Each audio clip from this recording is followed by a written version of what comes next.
সবাইকে একটা রৌদ্রোজ্জ্বল জ্বলন্ত দিনের শুভেচ্ছা। ওই যে ওইখানে রোদ্দুর পড়েছে, সেটা ছিটকে এসে যেন মুখে লাগছে। এখানে আমি পটল আর আলু দিয়ে করেছি হলো মাছের ঝোল। আর এখানে মুগের ডাল সেদ্ধ, যদিও এটা মুগের ডাল সেদ্ধ থাকবে না, মেয়ে খেয়ে গেল বলে এটা সেদ্ধ হয়ে রয়েছে। এটা ঝিঙে দিয়ে এটার একটা ঝিঙে ডাল করবো আর কি। গরম তো, এখানে তো ভাত তো হয়েই রয়েছে, মেয়ে খেয়ে গেছে। এটা হলো ব্যাপার। গরমে রান্নাবান্না করা ভীষণ কষ্টের, তাও করছি। আর 5 পদে তো খাওয়ার মতো লোক নেই, তাই 1-2 পদেই সন্তুষ্ট হয়ে থাকতে হচ্ছে।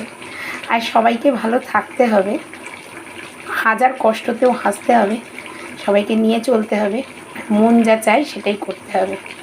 সবাইকে অনেক অনেক ভালো থাকার শুভেচ্ছা। প্রচুর জল খান, ভালো থাকুন, সঙ্গে থাকুন, সবাইকে নিয়ে বাঁচুন। টাটা।